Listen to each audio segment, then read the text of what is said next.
గిల్పై Gambhir focus చేయడం, ఇంతలా ప్రేమ ఒలకబోసి ప్రతి స్క్వాడ్లో పెట్టడం, T20 వన్డే టెస్ట్ అనే తేడా లేకుండా ప్రతి స్క్వాడ్లో పెట్టడం, కెప్టెన్ చేసేయడం, టెస్టులకి వన్డేలకి అండ్ T20లో వైస్ కెప్టెన్ చేసేయడం, ఇదంతా ఓ బిజినెస్ స్ట్రాటజీ.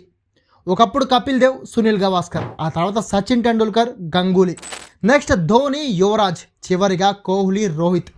వీళ్ళంతా మన క్రికెట్ స్టార్లే కాదు, మ్యాచ్లకి క్రౌడ్ పుల్లర్స్ కూడా. వీళ్ళుంటేనే ఆ మ్యాచ్లకి కుప్పలు తెప్పలుగా జనాలు వస్తారు. కానీ లాస్ట్ 5 years నుంచి అలాంటి స్టార్ ఒక్కడు కూడా టీమిండియాలో లేడు. ఫస్ట్ పంత్ని చేద్దాం అనుకున్నారు, కానీ యాక్సిడెంట్తో దెబ్బతిన్నాడు. నెక్స్ట్ అయ్యర్ని కూడా స్టార్టింగ్లో పుష్ చేయడానికి ట్రై చేశారు, కానీ 2023 వన్డే వరల్డ్ కప్ టైంలో బీజేపీ వ్యతిరేకి అని ముద్రపడడంతో అయ్యర్ని సైడ్ చేసేశారు. దానికి తోడు కోలుకోలేని గాయాలు కావడంతో కూడా అయ్యర్కి -పాయింట్ అది. రాహుల్ని కూడా అలాగే పుష్ చేయడానికి ట్రై చేశారు, కానీ రాహుల్ కన్సిస్టెన్సీ మెయింటైన్ చేయలేకపోయాడు. చివరిగా ఇప్పుడు అందరి కన్ను గిల్ పైనే ఉంది. మనం అనుకుంటాం గిల్ని గంభీర్ కావాలని పుష్ చేస్తున్నాడు అని, కానీ నిజానికి గంభీర్ ఒక్కడే కాదు, గంభీర్తో పాటు పెద్ద పెద్ద తలలు ఎన్నో, బిజినెస్ మ్యాన్లు, బిజినెస్ ఆర్గనైజేషన్లు ఎన్నో దీని వెనక ఉంటాయి కాదు, ఉన్నాయి కూడా. అవే గిల్ని పుష్ చేస్తున్నాయి వెనక నుంచి.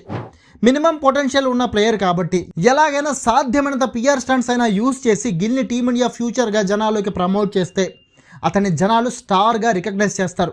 అప్పుడు క్రికెట్కి మళ్ళీ ఓ క్రౌడ్ పుల్లర్ దొరుకుతాడు, బిజినెస్లకి కాసుల వర్షం కురుస్తుంది. అది అసలు స్ట్రాటజీ. అంతేకాని గంభీర్కి గిల్లేదో ఇస్తే గంభీర్ ఒక్కడు గిల్ని టీంలోకి ఉంచడం లేదు, అండ్ అలా ఎప్పటికీ ఉంచలేడు కూడా. ఒకవేళ అలా ఉంచడానికి ట్రై చేసిన గంభీర్ని సైతం పైన మనం చెప్పుకున్న బిజినెస్ వరల్డ్ తొక్కి అవతల పడేస్తుంది. అందుకే ఇప్పుడు మన ముందు జరిగేదంతా, మనం చూసేదంతా నిజం కాదు, దీని వెనక మరియానా ట్రెంచ్ అంత లోతైన రహస్యాలు దాగుంటాయి. అయితే ఒక్కటి మాత్రం నిజం, ఈ బిజినెస్ వరల్డ్లో ఎవరైతే గిల్ని ప్రమోట్ చేస్తున్నారో అందులో గంభీర్ కూడా కలిసే ఉన్నాడు, అండ్ గిల్ని దగ్గరుండి పుష్ చేస్తున్నాడు. ఇది మాత్రం 100% నిజం.